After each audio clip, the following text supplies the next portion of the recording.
Welcome to Naresh academy. Union public service commission మరియు Andhra Pradesh public service commission group 1 and group 2 సంబంధించి November 7, 2023 తేదీ సంబంధించి the Hindu, Eenadu, Sakshi news paper వచ్చిన important articles సమగ్ర విశ్లేషణ తెలుగులో ఈ వీడియోలో చూద్దాం. Question number 1. భూటాన్ రాజు శ్రీ జిగ్మే ఖేసర్నామ్ గ్యాల్ వాంగ్చుక్తో సమావేశమైన ప్రధాన మంత్రి గురించి వివరాలు తెలపండి. రాజు వాంగుక్కు మోదీ హామీ. ఢిల్లీ, భూటాన్ సామాజికార్థిక అభివృద్ధికి భారత్ పూర్తిస్థాయి తోడ్పాటు అందిస్తుందని ప్రధానమంత్రి నరేంద్ర మోదీ హామీ ఇచ్చారు. మన దేశంలో పర్యటిస్తున్న భూటాన్ రాజు జిగ్మే ఖేసర్ నంగ్యల్ వాంగుక్ సోమవారం మోదీ సమావేశమయ్యారు.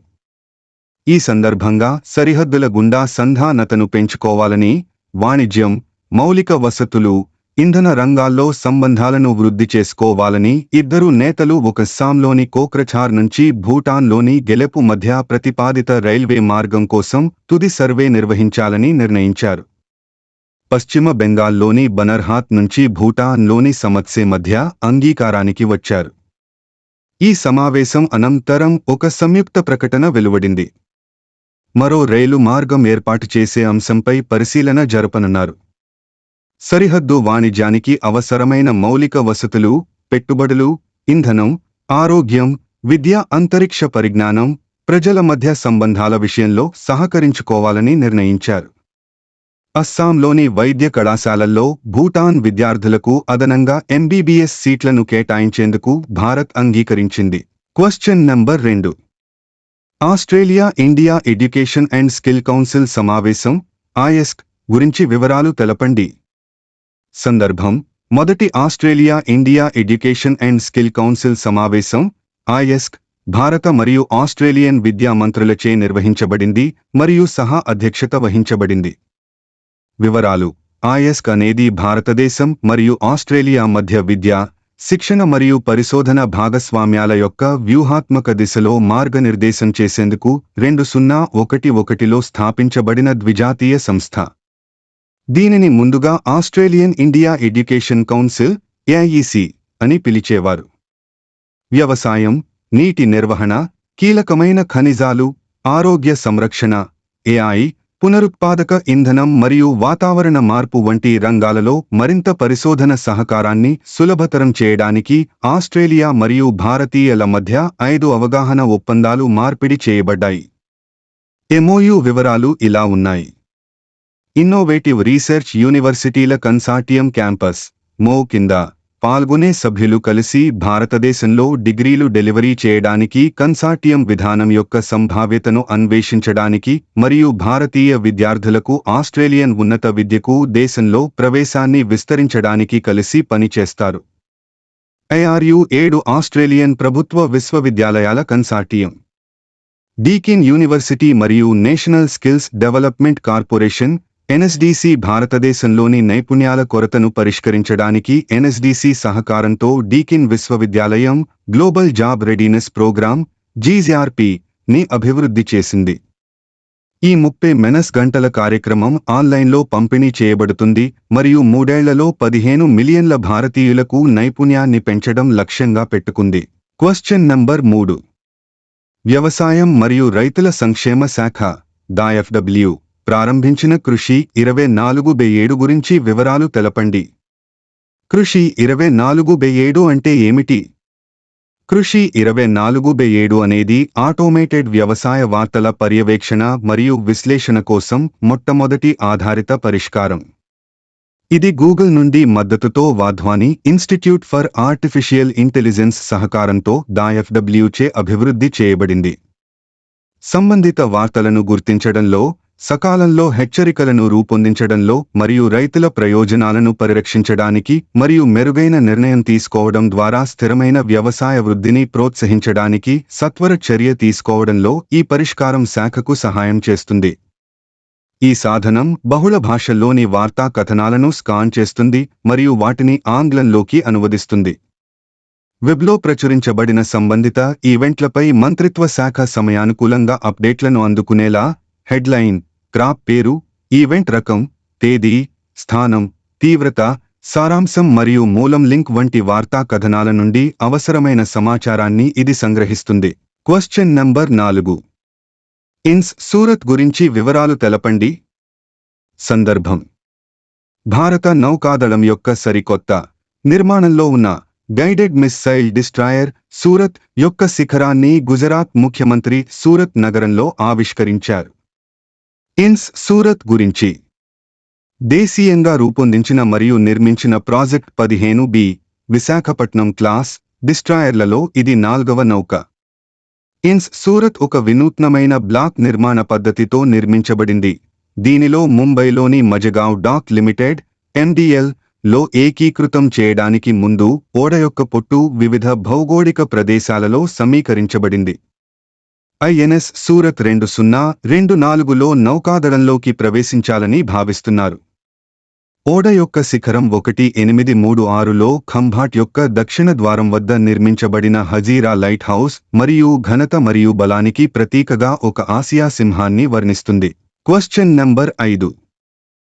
కేంద్ర ముఖ్య సమాచార కమిషనర్గా హీరాలాల్ సామరియా గురించి వివరాలు తెలపండి. కేంద్ర సమాచార కమిషన్ ముఖ్య కమిషనర్గా 1985 బ్యాచ్కు చెందిన తెలంగాణ క్యాడర్ మాజీ IAS అధికారి హీరాలాల్ సామరియా బాధ్యతలు చేపట్టారు.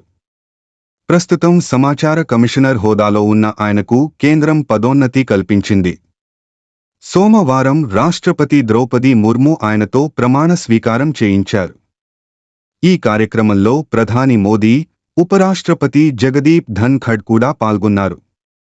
సమాచార కమిషన్లలో ఖాళీలపై దాఖలైన ప్రజాప్రయోజన వ్యాజ్యం ఇటీవల సుప్రీంకోర్టులో విచారణకు రాగా, సాధ్యమైనంత త్వరగా పోస్టులు భర్తీ చేయాలని ప్రధాన న్యాయమూర్తి జస్టిస్ DY చంద్రచూడ్ ధర్మాసనం నిర్దేశించింది. ఈ నేపథ్యంలోనే కేంద్రం తాజా నియామకం చేసింది. 1960 సెప్టెంబరు 14న జన్మించిన హీరాలాల్ సామరియా స్వస్థలం రాజస్థాన్. BE సివిల్ చేశారు. గతంలో ఉమ్మడి ఆంధ్రప్రదేశ్, తర్వాత తెలంగాణలో వివిధ హోదాల్లో పనిచేశారు. కొన్నాళ్లు కేంద్ర క్యాడర్లో పనిచేసి పదవీ విరమణ చేశారు. 2020 నవంబరు 7న కేంద్ర సమాచార కమిషనర్గా నియమితులై ఇప్పుడు పదోన్నతి పొందారు. ఈ బాధ్యతలు చేపడుతున్న తొలి దళిత వ్యక్తిగా గుర్తింపు పొందారు. ఆయన సెప్టెంబర్ 2025 బరు 13 వరకు ఈ పదవిలో ఉంటారు. కేంద్ర సమాచార కమిషనర్లుగా సోమవారం ఇద్దరి నియామకం, బాధ్యతల స్వీకారం వెంటనే జరిగి ప్రమాణ స్వీకారం సందర్భంగా ప్రధాని మోదీ, రాష్ట్రపతి ద్రౌపది ముర్ము, ఉప రాష్ట్రపతి జగదీప్ ధన్ఖడ్లతో హీరాలాల్ సామరియా పోయాయి. వీరిలో భారత్ ఎలక్ట్రానిక్స్ లిమిటెడ్ CMDగా పనిచేసిన ఆనంది రామలింగం, హిమాచల్ ప్రదేశ్ అటవీ శాఖ head of force principal chief కన్సర్వేటర్గా పనిచేసిన ఇండియన్ ఫారెస్ట్ సర్వీస్ అధికారి వినోద కుమార్ తివారీ ఉన్నారు. Question number 6. Software technology parks of India STPI leap ahead initiative ప్రారంభించింది గురించి వివరాలు తెలపండి. ఇది software technology parks of India STPI మరియు the Indus entrepreneurs TiE Delhi ఉమ్మడి సహకారం. ఇది స్టార్టప్లు విజయవంతం కావడానికి మద్దతు ఇవ్వడమే లక్ష్యంగా పెట్టుకుంది. ఈ చొరవ ద్వారా స్టార్టప్లు 1 కోటి రూపాయల వరకు ఫండింగ్ సపోర్టును అందుకోగలవు మరియు చక్కటి అభ్యాస అనుభవం కోసం వర్చువల్ మరియు వ్యక్తిగత సెషన్లను మిళితం చేసే సమగ్ర 3 నెలల మెంటార్షిప్ ప్రోగ్రాంను పొందవచ్చు. ఇది అనుభవజ్ఞులైన పెట్టుబడిదారులు మరియు పరిశ్రమ నిపుణులతో ఒకరిపై ఒకరు మెంటార్షిప్ సెషన్ల ద్వారా విస్తృతమైన నెట్వర్క్ మరియు వ్యక్తిగతీకరించిన మార్గదర్శకత్వానికి ప్రాప్యతతో స్టార్టప్లను అందిస్తుంది. ఈ చొరవ స్టార్టప్లకు ఉత్పత్తి మార్కెట్ ఫిట్ను ఏర్పాటు చేయడానికి, కస్టమర్ విభాగాలను గుర్తించడానికి, హ్యాకింగ్ వ్యూహాలను వృద్ధి చేయడానికి, వ్యాపార సమ్మతి, నాయకత్వ నియామకం మరియు నిధుల సేకరణను అనుమతిస్తుంది. STPI అనేది సాఫ్ట్వేర్ ఎగుమతులను ప్రోత్సహించడం, టెక్ స్టార్టప్ పర్యావరణ వ్యవస్థను పెంపొందించడం మరియు ITES పరిశ్రమ వ్యాప్తికి కృషి చేయడంలో నిమగ్నమై ఉన్న ఎలక్ట్రానిక్స్ మరియు ఇన్ఫర్మేషన్ టెక్నాలజీ మంత్రిత్వ శాఖ ఆధ్వర్యంలోని సంస్థ. TiE the Indus entrepreneurs TiE 1992లో సిలికాన్ వ్యాలీలో విజయవంతమైన పారిశ్రామికవేత్తలు, కార్పొరేట్ ఎగ్జిక్యూటివ్లు మరియు ఇండస్ ప్రాంతంలో మూలాలను కలిగి ఉన్న సీనియర్ నిపుణుల బృందంచే స్థాపించబడింది. ఇది అన్ని పరిశ్రమలలో, అన్ని దశలలో, పొదిగే నుండి వ్యవస్థాపక జీవితచక్రం అంతటా వ్యవస్థాపకులకు అంకితమైన లాభాపేక్షలేని సంస్థ. Question number 7. భారత్ అట్టా గురించి వివరాలు తెలపండి. కేంద్ర వినియోగదారుల వ్యవహారాలు, ఆహారం మరియు ప్రజా పంపిణీ, జౌళి మరియు వాణిజ్యం మరియు పరిశ్రమల శాఖ మంత్రి శ్రీ పీయూష్ గోయల్ భారత్ బ్రాండ్ క్రింద గోధుమ పిండి అట్టా విక్రయాల కోసం 100 మొబైల్ వ్యాన్లను ఈ రోజు న్యూఢిల్లీలోని కర్తవ్య పాత్ నుండి జెండా ఊపి ప్రారంభించారు. ఆటా 27.50కి మించకుండా ఎంఆర్పీ వద్ద అందుబాటులో ఉంటుంది. సాధారణ వినియోగదారుల సంక్షేమం కోసం గోయి తీసుకున్న వరుస చర్యలలో ఇది తాజాది. భారత్ బ్రాండ్ అట్టా యొక్క రిటైల్ విక్రయాన్ని ప్రారంభించడం వలన మార్కెట్లో సరసమైన ధరలకు సరఫరా పెరుగుతుంది మరియు ఈ ముఖ్యమైన ఆహార పదార్థం యొక్క ధరల నియంత్రణను కొనసాగించడంలో సహాయపడుతుంది. భారత్ అట్టా నేటి నుండి కేంద్రీయ భండార్, నెఫ్ట్ మరియు ఎన్సీసీఎఫ్ యొక్క అన్ని భౌతిక మరియు మొబైల్ అవుట్లెట్లలో అందుబాటులో ఉంటుంది మరియు ఇతర సహకార రిటైల్ అవుట్లెట్లకు విస్తరించబడుతుంది. 2.5 LMT గోధుమ ఆర్జ్ 21.50 kg కోసం సెమీప్రభుత్వ మరియు సహకార సంస్థలకు అంటే కేంద్రీయ భండార్, ఎన్సీసీఎఫ్ మరియు నెఫ్ట్ కోసం open market sale scheme OMSSD కింద అట్టాగా మార్చడానికి మరియు ప్రజలకు విక్రయించడానికి కేటాయించబడింది. భారత్ అట్టా బ్రాండ్ కింద ఎంఆర్పీ 27.50కి మించకూడదు. ఈ సందర్భంగా శ్రీ గోయల్ మాట్లాడుతూ, కేంద్రం జోక్యంతో నిత్యావసర వస్తువుల ధరల స్థిరీకరణ జరిగిందన్నారు. గతంలో టమాటా, ఉల్లి ధరలను తగ్గించేందుకు పలు చర్యలు తీసుకున్నామన్నారు. అంతేకాకుండా కేంద్రం భారత్ దళ్ను కూడా రూపాయలు. వినియోగదారులకు ఉపశమనం కలిగించేందుకు కేంద్రీయ భండార్, నెఫ్ట్ మరియు ఎన్సీసీఎఫ్ ద్వారా కిలోకు 60 రూపాయలు. ఈ ప్రయత్నాలన్నీ రైతులకు ఎంతో మేలు చేశాయని ఆయన అన్నారు. రైతుల ఉత్పత్తులను కేంద్రం కొనుగోలు చేసి ఆ తర్వాత వినియోగదారులకు సబ్సిడీపై అందజేస్తోందని శ్రీ గోయల్ తెలిపారు. కేంద్రం జోక్యంతో వివిధ వస్తువుల ధరలు స్థిరంగా ఉన్నాయని ఆయన నొక్కి చెప్పారు. వినియోగదారులతో పాటు రైతులకు కూడా సహాయం చేయాలనే దృక్పథం ప్రధానమంత్రి శ్రీ నరేంద్ర మోదీకి ఉందని ఆయన అన్నారు. Question number 8. అధికాదాయమైన సంపదలో అసమానతలు భారత్లో పరిస్థితిపై యుఎన్డిపి నివేదిక గురించి వివరాలు తెలపండి. అధికాదాయం ఉన్నప్పటికీ సంపదలో అసమానతలు ఎక్కువగా ఉన్న దేశాల్లో భారత్ ఉంది. అయితే 2015 నుంచి 16 వరకు నుంచి 2019 నుంచి 21 వరకు మధ్య దేశంలో తీవ్ర పేదరికంలో మగ్గుతున్న వారు 25% నుంచి 15%కి తగ్గారు. ఈ మేరకు ఐరాస అభివృద్ధి కార్యక్రమం యుఎన్డిపి తాజాగా ఒక నివేదికను వెలువరించింది. ఇందులో దీర్ఘకాల వృద్ధిని ప్రస్తావించింది. అసమానతలు, అభివృద్ధి అంశంలో తలెత్తబోయే ఇబ్బందికర పరిణామాలను ఏకరువు పెట్టింది. మానవాభివృద్ధికి ఊతమివ్వడానికి కొత్తగా మార్గదర్శకాలు అవసరమని పేర్కొంది. నివేదికలోని ముఖ్యాంశాలివి: 2000 నుంచి 2022 మధ్యలో భారత్లో తలసరి ఆదాయం $442 నుంచి $2,389 పెరిగింది. 2004 నుంచి 2019 మధ్య పేదరిక రేటు 40% నుంచి 10%కి తగ్గింది. పేదల ఆకాంక్షలు నెరవేరకపోవడం వల్ల అభద్రత పెరిగిపోయింది. భవిష్యత్లో గందరగోళ పరిస్థితి నెలకొనవచ్చు. తక్షణం మార్పు దిశగా ప్రయత్నాలు అవసరం. జనాభాలో పేదలు 15%కి తగ్గినప్పటికీ కొన్ని రాష్ట్రాల్లో సమస్య తీవ్రంగా ఉంది. దేశ జనాభాలో ఆ రాష్ట్రాల వాటా 45%. అయితే దేశంలోని పేదల్లో మాత్రం 62% మంది అక్కడే ఉంటున్నారు. ఇంకా అనేక మందికి పేదరికం ముప్పు పొంచి ఉంది. వారు దారిద్ర్య రేఖకు కొంతమేర ఎగువన ఉంటున్నారు. వారు మళ్లీ పేదరిక కోరల్లో చిక్కుకోవచ్చు. వారిలో మహిళలు, అసంఘటిత రంగ కార్మికులు, అంతర్రాష్ట్ర వలస కూలీలు ఉన్నారు. Question number 9. భారత వృద్ధి రేటు అంచనాలు ఫిచ్ రేటింగ్స్ పెంపు గురించి వివరాలు తెలపండి. భారతదేశ ఆర్థిక వ్యవస్థ మధ్యకాల వృద్ధి అంచనాలను ఫిచ్ రేటింగ్స్ పెంచింది.